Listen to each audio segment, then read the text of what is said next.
Noticentro 1, CMI.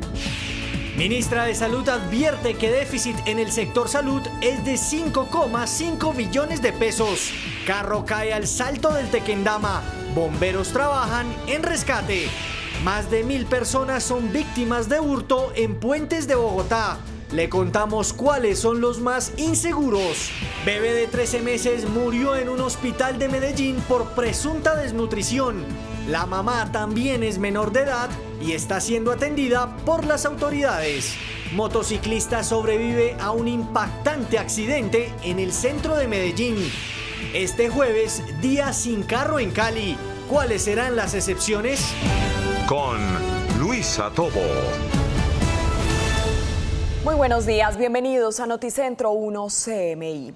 La ministra de Salud, Carolina Corcho, aseguró hoy que no se está desfinanciando el sector, que hoy tiene un déficit de 5,5 billones de pesos. La polémica surge porque un grupo opositor advierte que la ministra busca reducir el presupuesto para el 2023. Luisa Fernández nos amplía esta información. Luisa, buenos días.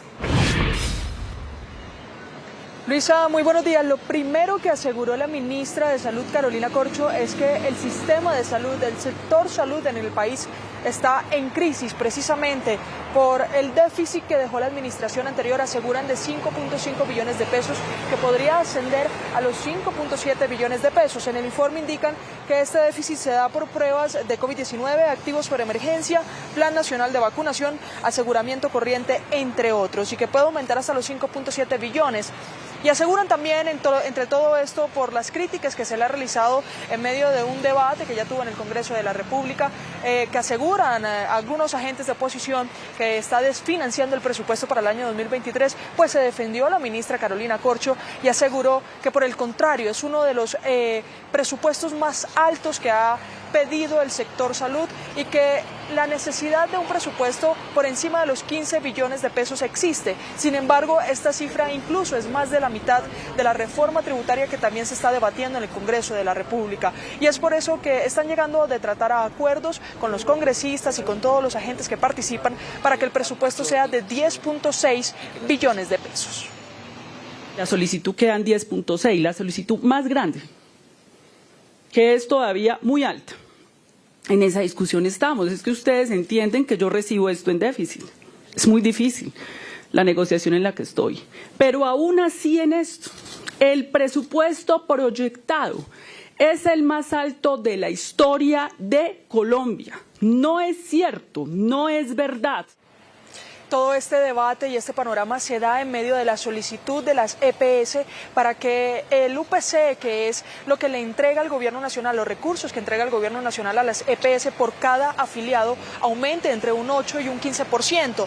Los escenarios que entrega el Ministerio de Salud es que se aumente en un 12% principalmente y como primera medida, y que todos estos recursos puedan aumentarse al tema de las EPS. En medio de este panorama también aseguró la ministra que no está en contra de estas entidades que entregan servicios a los usuarios, que no están en contra de las EPS y que incluso entregó un panorama sobre el cumplimiento de estas en el país. Aseguran que la crisis que tiene en estos momentos el sector salud se puede evidenciar incluso en algunos ejemplos. Uno de esos es que durante este año 108.000 mujeres en embarazo no recibieron la atención adecuada por parte de sus EPS. También las criticó por el uso del UPC en varias regiones del país y pues aseguran que en las zonas urbanas el UPC es mucho mayor al que se utiliza, por ejemplo, en las regiones dispersas o en las regiones alejadas, en esas regiones rurales, en donde este número debería ser mayor. Pero también habló el superintendente de salud de Colombia, quien asegura que muchas de las EPS, que en estos momentos que son 30 las que están vigentes, pues de esas 30, 10 están en vigilancia especial por parte de la superintendencia por miles de quejas que han entregado los usuarios por una mala atención, por no entregarle los medicamentos, incluso por no atenderlos de manera rápida. Documentadas en la super hay 638.235 hasta el día de ayer. No es una cifra menor. Lo cruzamos con el análisis de esas. ¿Cuántas evidenciaron riesgo de vida? Tenemos el 35%. 35% de personas con riesgo de vida que pretendieron la ayuda de la superintendencia porque estando afiliadas estaban desaseguradas y desprotegidas.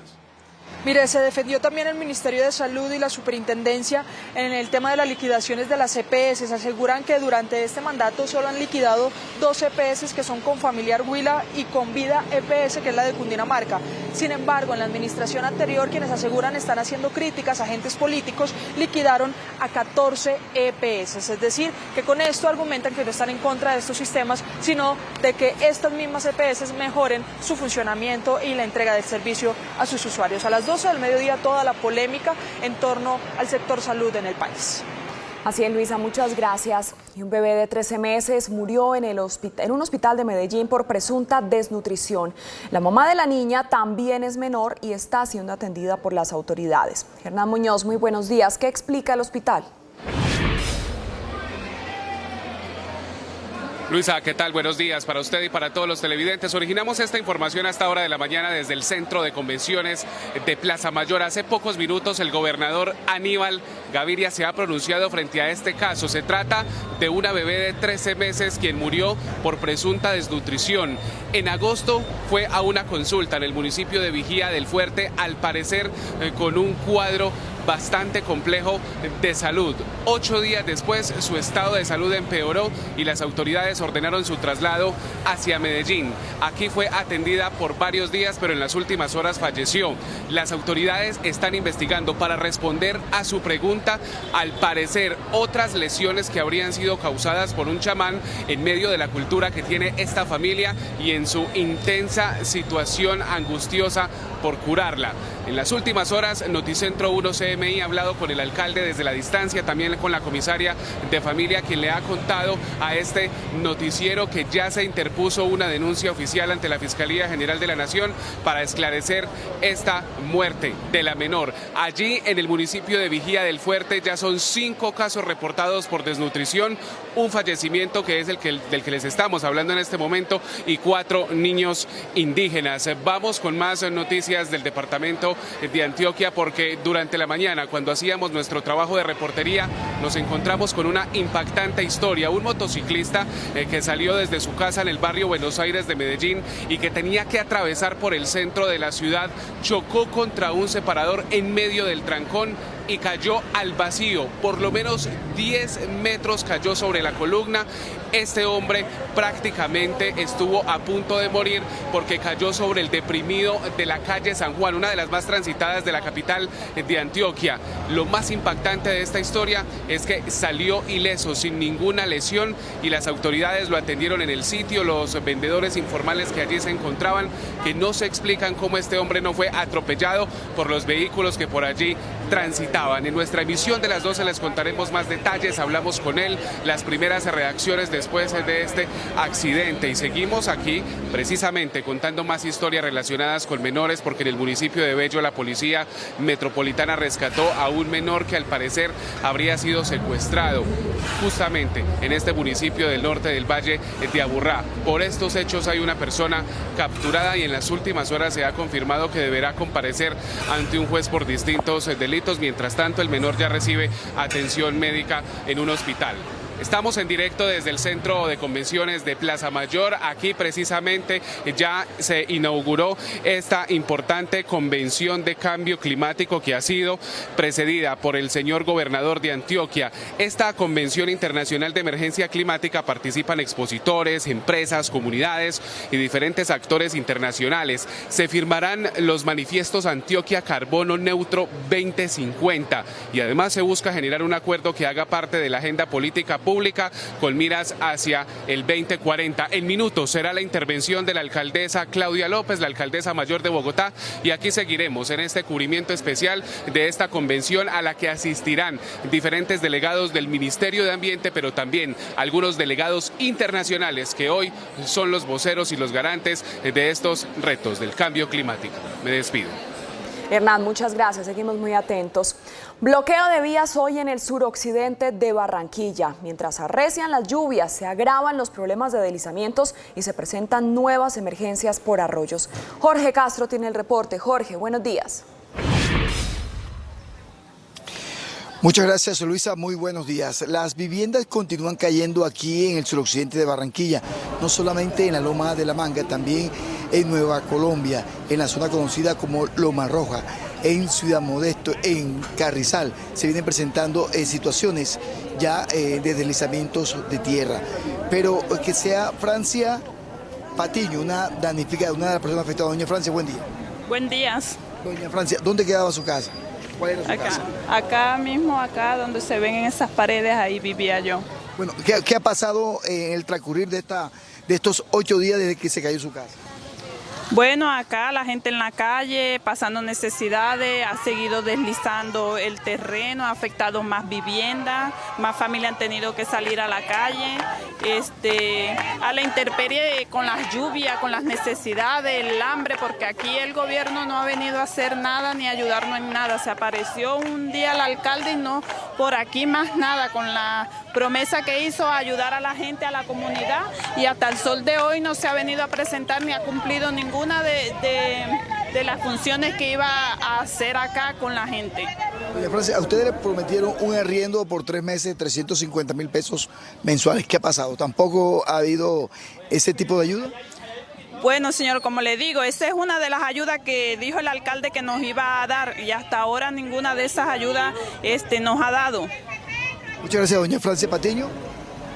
Gracias a ustedes. Ella es el líder aquí, vecina, mejor, del barrio La Manga. Y una de las personas que está en desarrollo de esta protesta que inició hacia las 9 de la mañana en el suroccidente de la capital del Atlántico, exactamente en la llamada Loma de la Manga. En otras noticias, un hecho lamentable en las últimas horas, la muerte de una joven de apenas 18 años de edad, identificada como Luisa Fernanda Pacheco Peralta, quien el miércoles 14 de septiembre cayó a una alcantarilla cuando caminaba con una amiga en el llamado corredor universitario entre Barranquilla y el municipio de Puerto Colombia. Pues bien, la joven de 18 años falleció en las últimas horas en la clínica Puerto Azul. Las familias han pedido la intervención de las autoridades de salud, pues además de los problemas que se están presentando con las tapas de alcantarilla que están siendo robadas, también se está denunciando una presunta negligencia médica en el centro asistencial en donde fue atendida. El cuerpo de la joven permanece aún en la clínica y en las próximas horas será trasladado a medicina legal. Más adelante, Luisa, tendremos todos los detalles de estas noticias desde Barranquilla. Así es, Jorge, muchas gracias. Nosotros hacemos una pausa en Noticentro 1 CMI y al regresar les contamos cuáles son los puentes más inseguros en Bogotá. Ya volvemos.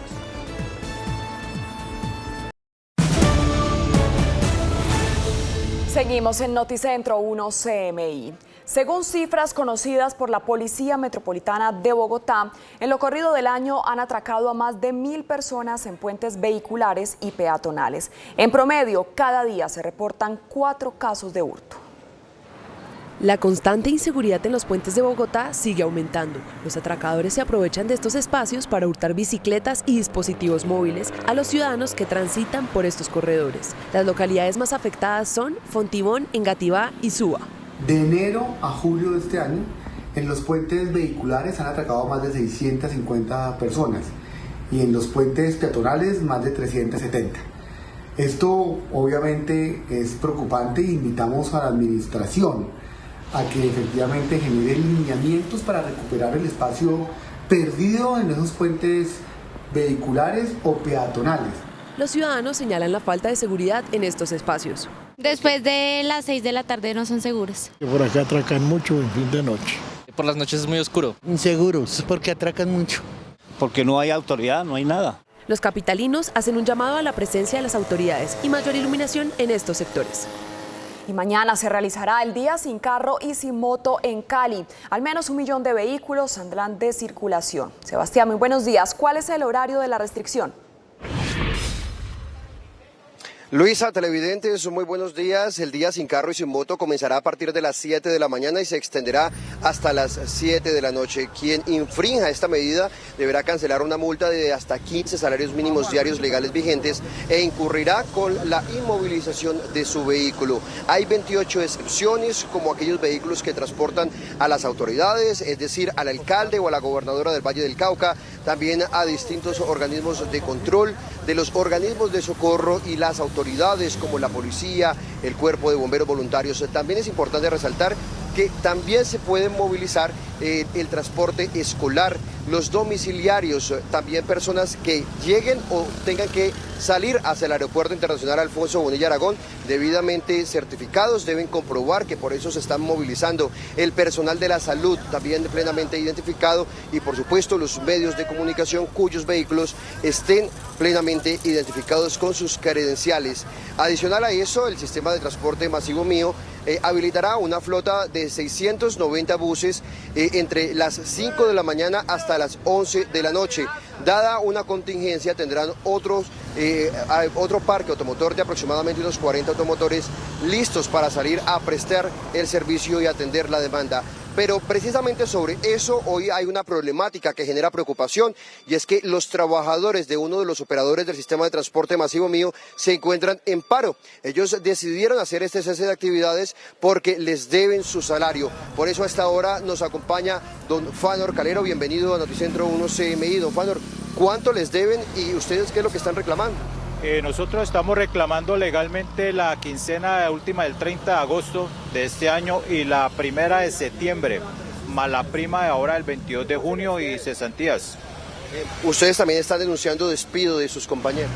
Los despidos han sido pues injusta causa porque unos han salido con restricciones, despidos con restricciones y otros le han levantado el fuero. Entonces es una persecución sindical que hay porque pues conformamos un sindicato aquí en esta empresa. Don Fanor, muchísimas gracias. Metrocali ha explicado que de extenderse este paro, de que esta flota no salga a prestar el servicio, tendrán un plan B de contingencia para atender la demanda. Cabe recordar que Unimetro, de los 164 buses que tiene, solamente 30 buses se prestan el servicio diariamente a los usuarios del sistema de transporte masivo mío. Noticentro 1 se comunicó con las directivas de este operador, pero hasta el momento no hemos tenido respuesta. Es por ahora toda la información desde Cali. Sebastián Bedoya, Noticentro 1 CMI. Sebastián, muchas gracias. Se acabaron los apagones y los daños en electrodomésticos para 40 municipios del sur de Santander y varios departamentos vecinos. Ana Mercedes Ariza nos cuenta por qué. Ana, ¿dónde se encuentra? Buenos días. Luisa, televidentes, los saludo desde el municipio de Oiba, al sur del departamento de Santander, aquí en el epicentro de una de las estaciones más importantes que brindará energía para no solamente Santander, sino muchos departamentos aledaños. Me acompaña el doctor Andrés Moreno Múnera, él es el vicepresidente de EPM y el presidente de ESA Santander. Doctor, ¿qué es lo que van a poner ustedes hoy al servicio? Bueno, muy buenos días para todos. Es un gusto estar aquí hoy en el municipio de Oiba inaugurando este bonito proyecto que brindará calidad del servicio de energía eléctrica al sur del departamento de Santander fundamentalmente. Hoy estamos inaugurando el STR del sur, que lo componen 4 subestaciones y una línea de transmisión de 100 kilómetros, que como decía anteriormente, pues brindará una mejor prestación del servicio de energía eléctrica en la zona. ¿Faltaba o es parte de la ampliación? Esto es parte de un macroproyecto que vale 555.000 millones de modernización y expansión de las redes en el departamento de Santander y hoy inauguramos este componente. Doctor Andrés, me permite preguntarle, ¿ya definieron ustedes cómo hace la política de asumir esos costos de los servicios de energía?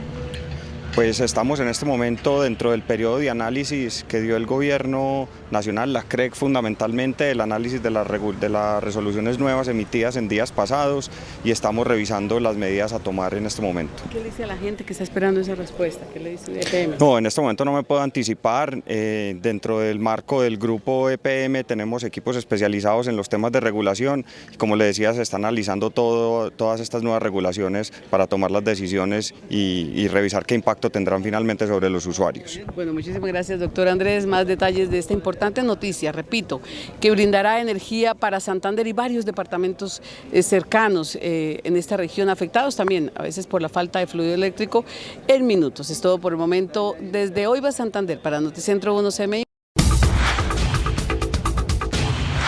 Mucha atención, la fiscal de Nueva York, Leticia James, acaba de demandar al expresidente Donald Trump y a sus hijos Eric e Ivanka Trump por años de fraude a gran escala. En su demanda de 220 páginas, que también incluye a la organización Trump, señala más de 200 casos de fraude durante 10 años. La oficina de James detalla cómo Trump infló el valor de sus bienes para poder obtener préstamos bancarios y al mismo tiempo redujo ese mismo valor con la intención de pagar menos impuestos. La fiscal busca impedir que la familia Trump esté en la oficina de cualquier empresa con sede en Nueva York durante 5 años y 250 millones de dólares en multas. El mandatario ruso Vladimir Putin amenazó con utilizar todos los medios a su alcance para defender a Rusia y a su pueblo, y el mundo teme una guerra nuclear iniciada por Moscú ante su aparente derrota en Ucrania. En un discurso televisado este miércoles en la mañana, el presidente de Rusia, Vladimir Putin, amenazó nuevamente a Occidente, asegurando que no es broma cuando dice que su país empleará todos los medios a su disposición para proteger su territorio, haciendo una referencia velada a su capacidad nuclear. Тем, кто позволяет себе такие заявления в отношении России, хочу напомнить, что наша страна также располагает различными средствами поражения, а по отдельным компонентам и более современными, чем у стран НАТО. И при угрозе территориальной целостности нашей страны для защиты России и нашего народа мы, безусловно, используем все имеющиеся в нашем распоряжении средства. Aseguró que firmó un decreto para el despliegue parcial de 300.000 reservistas, que está previsto que comiencen hoy. Una movilización a gran escala podría ser impopular en el país y podría mermar aún más la postura del líder tras los recientes reveses militares en suelo ucraniano. Повторю, речь идет именно о частичной мобилизации. То есть призыву на военную службу будут подлежать только граждане, которые в настоящий момент состоят в запасе. И прежде всего те, кто проходил службу в рядах вооруженных сил, имеет определенные военно-учетные специальности и соответствующий опыт. El llamado a la movilización de Putin provocó un éxodo en Rusia y se agotaron los vuelos a los países que no piden visa. El mandatario ya había advertido antes a sus rivales que no pongan a Moscú contra la pared y criticó a las naciones de la OTAN por suministrar armas a Ucrania. Occidente condenó con dureza los anuncios realizados por el presidente ruso Vladimir Putin. Estados Unidos aseguró que se toma en serio la amenaza nuclear, pero advirtió que es una muestra de debilidad del Kremlin. Para la Unión Europea es una peligrosa desesperación, mientras la OTAN acusó a Putin de utilizar una retórica nuclear imprudente. Después de 6 meses de invasión y en medio de una exitosa contraofensiva ucraniana, el presidente Vladimir Putin escaló el conflicto en Ucrania movilizando a cientos de miles de reservistas y amenazando con recurrir al arma nuclear, lo que desató una dura condena de las grandes potencias occidentales. Desde el gobierno de Estados Unidos aseguran que se toma en serio la amenaza de Putin, advirtiendo rápidamente de graves consecuencias si se avanza en este sentido.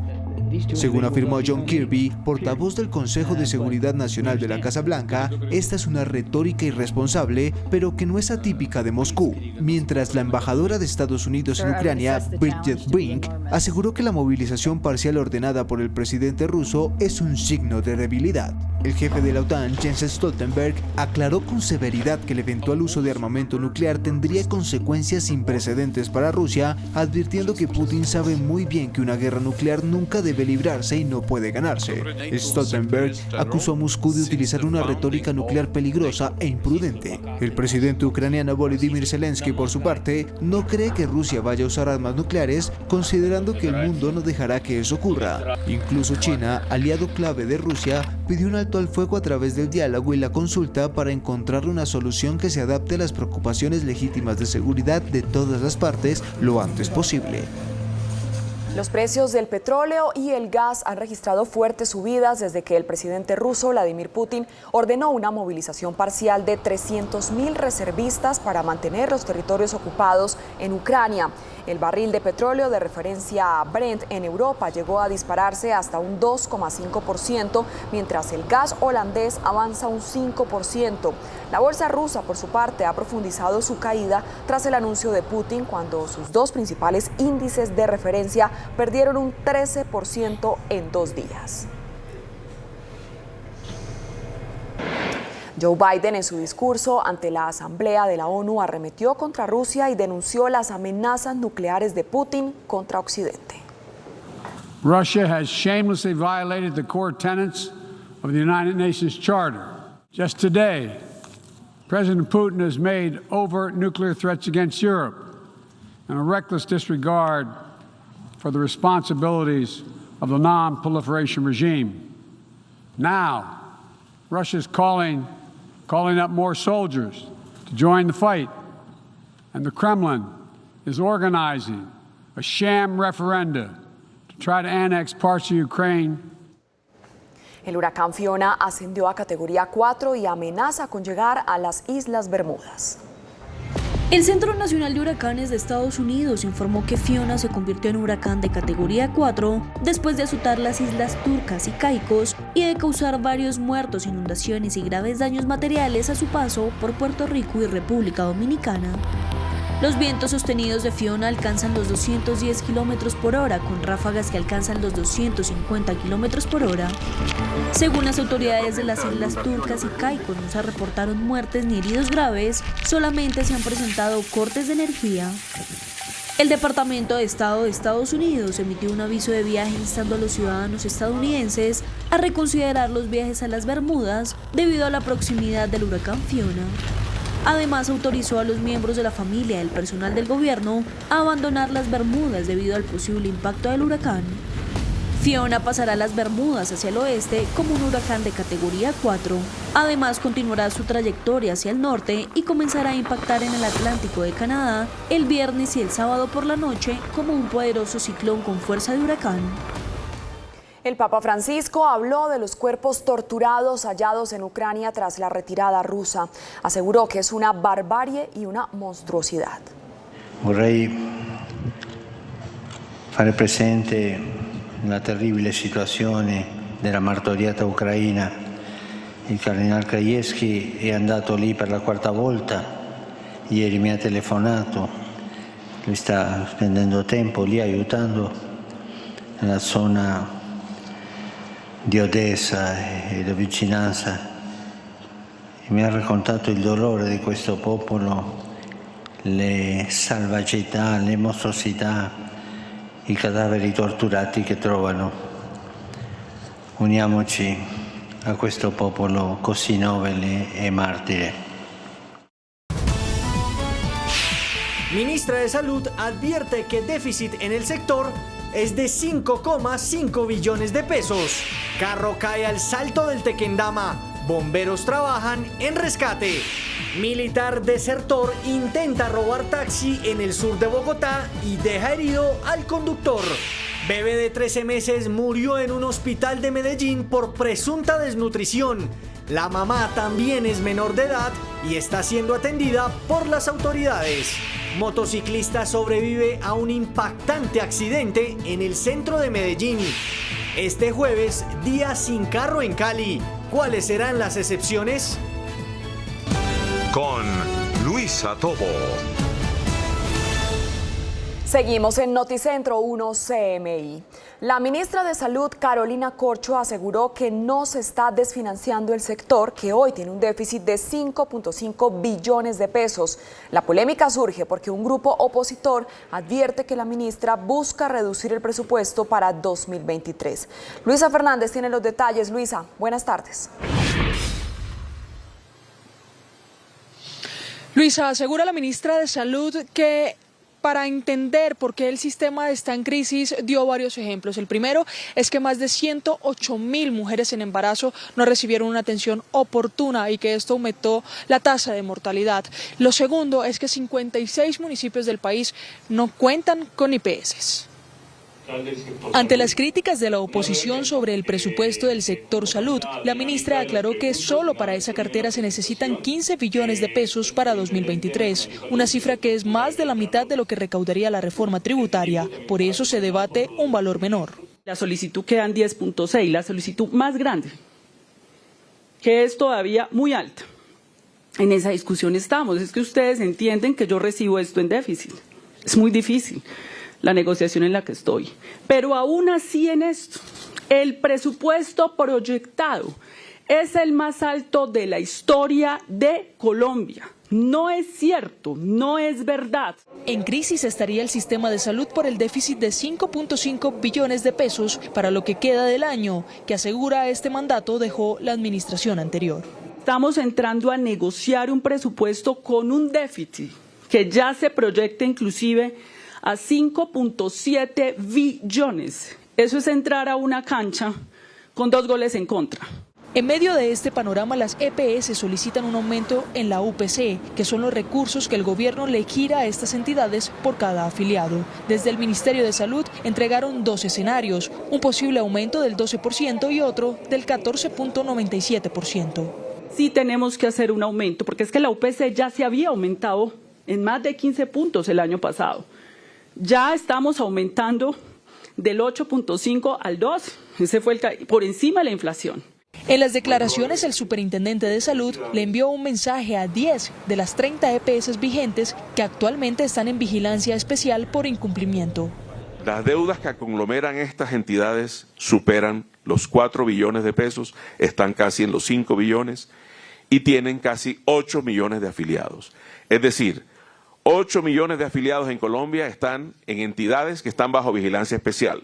Muy probablemente estas entidades deberán tener cambios importantes en el funcionamiento para que se pueda generar la permanencia de ellas, o si no, habrá que tomar medidas, las que la normatividad frente al incumplimiento. Documentadas en la Super hay 638.235 hasta el día de ayer. No es una cifra menor. Lo cruzamos con el análisis de esas.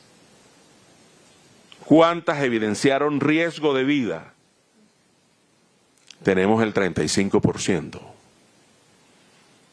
35% de personas con riesgo de vida que pretendieron la ayuda de la superintendencia porque estando afiliadas estaban desaseguradas y desprotegidas. Cada día en Colombia se interponen 250 tutelas contra las EPS. En temas de salud, Bogotá, por ejemplo, supera los 1.200 casos confirmados de viruela símica. Me despido desde el occidente de Bogotá, Luisa Fernández, Noticentro 1, CMI. Luisa, muchas gracias. Tragedia en el Salto del Tequendama. Un vehículo se lanzó al vacío, al parecer de manera premeditada. A esta hora, el cuerpo de bomberos avanza en las labores de rescate. Así quedó el vehículo que esta mañana cayó al abismo en el Salto del Tequendama. Siendo aproximadamente la 1:30 de la mañana, se recibe reporte a nuestros teléfonos de emergencia de la caída de un vehículo tipo Aveo a un abismo en el kilómetro 8 más 500 metros de la vía que comunica Bogotá, Mesitas del Colegio. Según las primeras informaciones, se trataría de un suicidio. Los habitantes de la zona afirman que vieron cuando el conductor hundió el acelerador precipitándose al vacío. Las labores de los organismos de emergencia para dar con el paradero del vehículo en lo más profundo del abismo tardaron por lo menos 6 horas. De manera inmediata y de manera articulada se activan los organismos de socorro del municipio de Soacha y de San Antonio del Tequendama. El propietario sería habitante del municipio de San Antonio del Tequendama, un hombre de 45 años, quien al parecer habría discutido con su pareja minutos antes del accidente. Y en el sur de Bogotá, un taxista resultó herido en medio de un forcejeo con un militar desertor que intentó robar su vehículo. Estilo Vengas, muy buenas tardes. ¿Cuál es el estado de salud del conductor? Luisa y televidentes, cordial salud y feliz tarde. Pues nos encontramos justo en el punto donde ocurrieron los hechos en el sur de Bogotá, en el barrio El Carmen, localidad de Tunjuelito, justo aquí en la calle 48 Sur con carrera 27, fue donde un soldado desertor que se había robado un fusil minutos antes de la escuela de artillería más hacia el sur de Bogotá, pues intenta robar el vehículo a este taxista. Hay un forcejeo y luego un cruce de disparos, los disparos que salen de ese fusil que se había robado el soldado. Lo que ustedes pueden ver aquí en las imágenes es cómo esos impactos llegaron hasta una vivienda ubicada aquí en este barrio del Carmen, muy cerca a la General Santander. 2 disparos, uno en la ventana donde había una habitación donde estaban durmiendo algunos niños y también otro impacto de bala más abajo. Según lo que han dicho las autoridades hasta el momento, lo siguiente: lo primero, que se confirma que se robaron ese fusil, un soldado que estaba de centinela en la noche y pues se llevó este fusil, unas municiones y otros equipos del ejército. Luego aborda un taxi, se cambia de civil y luego al llegar aquí a este punto del barrio del Carmen intenta robarle el vehículo al taxista. El taxista pues se encuentra en este momento en un centro médico, es valorado, pero no sufrió ninguna afectación grave. Lo que sí están haciendo en este momento las autoridades es investigando cómo fue que ese soldado se robó ese fusil. Vamos a hablar con uno de los testigos que se encuentra aquí en esta avenida principal, que en este momento está cerrada. Bienvenido a Noticentro 1 CMI, usted es vecino aquí del sector, ¿qué fue lo que escuchó? Sí señor, con mucho gusto. Aproximadamente 4 de la mañana a una cuadra se escucharon gritos de auxilio, que me van a robar el carro, que auxilio, que ya pues nos asomamos allá a un segundo piso y vimos el carro correrse que llegó hasta la esquina de la calle 48 con carrera 28 y se escuchaba forcejear por el lado izquierdo del carro. Según era el señor conductor, estaba ahí cogido como de la dirección del carro y de algún arma, y gritaba que auxilios. Forcejearon por lo menos un cuarto de hora, duró el señor forcejeando ahí. Se gritó, gritamos y ya de unas 3, 4, 5 casas prendieron luz y salieron a la calle. La policía llegó al buen rato, por ahí a los 20 minutos hubo policía, se vio bajar al delincuente y salió tranquilamente. Volteó la esquina y hasta ahí vimos. Muchas gracias. Pues un plan candado que efectuó la policía, luego fue capturado este militar, quien fue identificado como Pablo Emilio Soto Berrío. Con estas imágenes en vivo y en directo me despido desde el barrio El Carmen, donde ocurrieron estos lamentables hechos. Informó Stig Luengas para Noticentro 1 CMI. Stig, muchas gracias. Y murió en un hospital de Medellín una bebé de 13 meses por presunta desnutrición. Su madre también es menor y está recibiendo atención de las autoridades. Hernán, muy buenas tardes. ¿Cómo es la historia? Luisa, buenas tardes para usted y para todos los televidentes. Esta bebé de 13 meses primero presentó un cuadro de desnutrición en el municipio de Vigía del Fuerte, luego fue trasladada a Medellín y aquí falleció. Ya son 5 casos de menores en esta zona de Antioquia. Según la investigación, la niña de 13 meses fue atendida el 19 de agosto en un centro asistencial del municipio de Vigía del Fuerte por un riesgo de desnutrición aguda.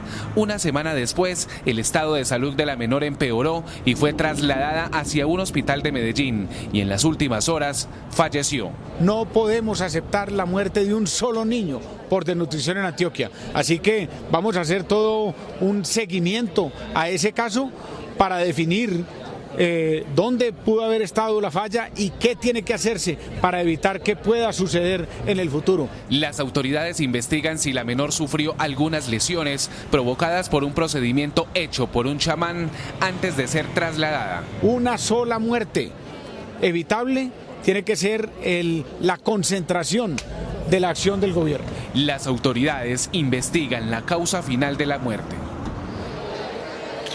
Y la siguiente historia es impactante. Ocurrió en el centro de Medellín. Un motociclista de 37 años chocó contra un separador y cayó al vacío en el deprimido de la glorieta de San Juan con ferrocarril, aquí en el centro de la capital de Antioquia. El impacto fue de 10 metros de altura. Cayó sobre la columna y precisamente en hora pico, donde pudo haber sido atropellado por varios conductores de vehículos particulares. Milagrosamente este hombre se salvó, se levantó y caminó como si nada hubiera ocurrido. Algunas personas que se encontraban muy cerca lo auxiliaron y ya está haciendo todos los trámites con la Secretaría de Movilidad para regresar a sus labores habituales. Información desde la capital de Antioquia, Hernán Muñoz, Noticentro 1 CMI.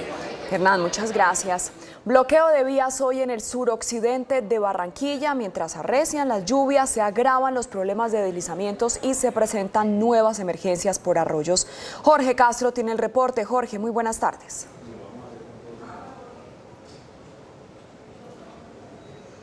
Más adelante retomamos la información con Jorge Castro desde Barranquilla. Mientras tanto, vamos a hacer una pequeña pausa en Noticentro 1 CMI y ya regresamos con más información.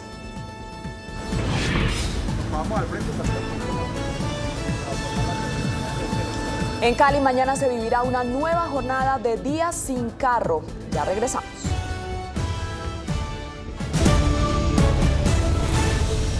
Seguimos en Noticentro 1 CMI. Bloqueo de vías en el suroccidente de Barranquilla. Mientras se arrecian las lluvias, se agravan los problemas de deslizamientos y se presentan nuevas emergencias por arroyos. Jorge Castro con el reporte. Jorge, buenas tardes. Muchas gracias, Luisa. Muy buenas tardes. Más de 3 horas cumple la protesta de habitantes del barrio La Manga, todos damnificados como consecuencia de los deslizamientos registrados hace ya una semana en este punto del suroccidente de Barranquilla. 8 días han pasado desde que comenzaron a caerse decenas de casas en el suroccidente de Barranquilla. Por las intensas lluvias, las viviendas siguen cayendo, el terreno continúa cediendo y las ayudas prometidas no llegan. Estamos exigiéndole al alcalde, a la alcaldía, a la gobernación, al distrito, todos los que nos puedan colaborar, por favor. Estamos sin comida, estamos durmiendo en la carretera, no tenemos agua, no tenemos luz. La gente durmiendo en la calle, sin comida, la promesa o lo que dijo el alcalde que nos iba a ayudar, nada, no ha cumplido en nada. Piden los manifestantes que les entreguen las ayudas anunciadas.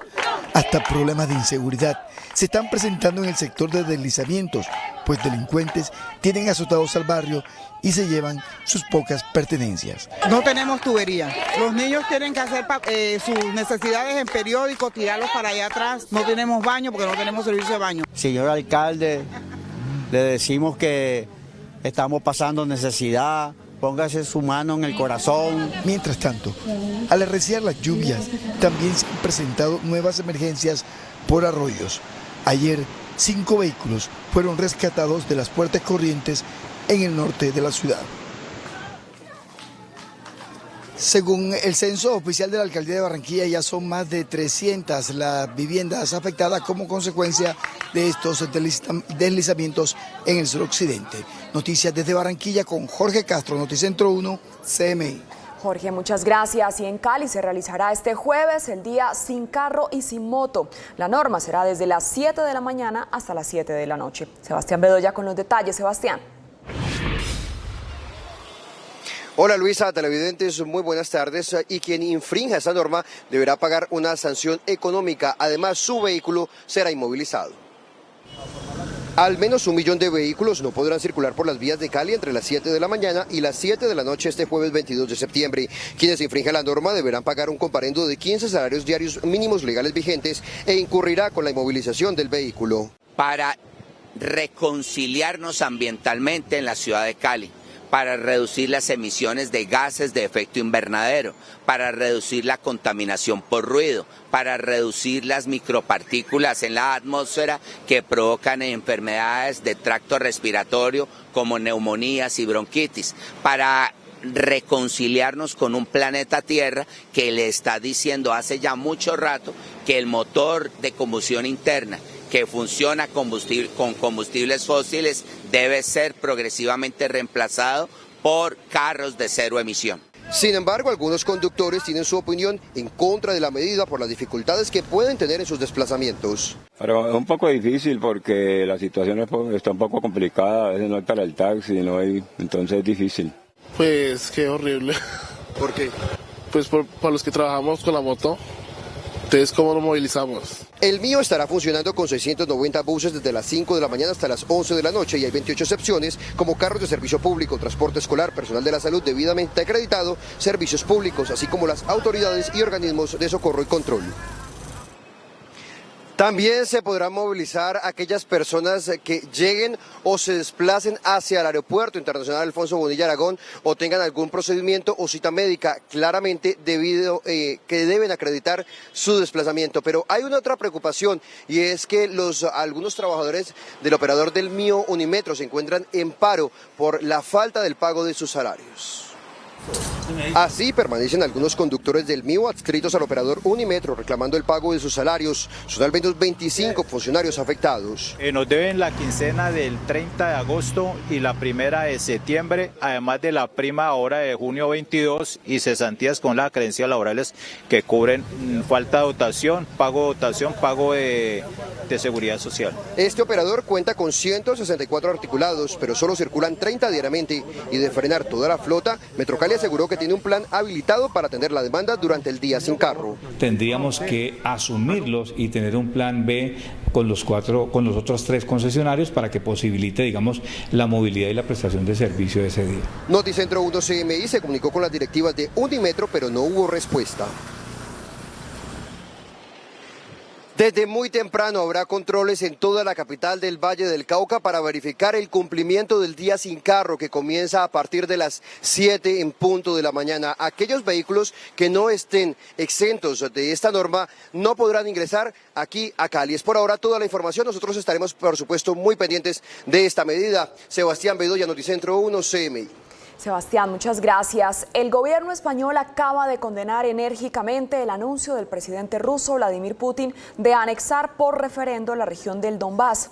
La declaración la acaba de hacer el presidente del gobierno español, Pedro Sánchez, en un foro en Nueva York, donde precisamente está el enviado de Noticentro 1 CMI, Carlos Ruiz. Carlos, buenas tardes. ¿Qué tal? Muy buenas tardes. El presidente del gobierno español, Pedro Sánchez, acaba de condenar enérgicamente el anuncio que hizo hoy temprano en Moscú el presidente de Rusia, Vladimir Putin, en el sentido de convocar a un referendo para la anexión de la región de Donbass, que es escenario principal del conflicto entre Rusia y Ucrania. El presidente del gobierno español llamó a su colega Putin un autócrata que está huyendo hacia adelante en la confrontación de esta guerra que está trayendo dificultades a todo el mundo. Se trata de una nueva violación de la legalidad internacional y su resultado nunca será reconocido por la comunidad internacional. Siempre vamos a apoyar la independencia, la soberanía y la integridad territorial de quien es hoy el agredido, que es Ucrania. Sabemos que estamos en una guerra de agresión iniciada por un autócrata y sabemos también que entramos ahora en una fase mucho más crítica de la guerra, que es cuando el agresor se da cuenta de que va perdiendo la contienda. El presidente Pedro Sánchez intervino hace unos momentos aquí en un foro convocado por el grupo Prisa, que es propietario de la cadena Caracol de radio, y donde va a participar en los próximos minutos el presidente Gustavo Petro. Con Carlos Ruiz desde Nueva York. Aquí la información en Noticentro 1 CMI, pero a las 8 de la noche espere una nueva emisión de noticias. Feliz tarde.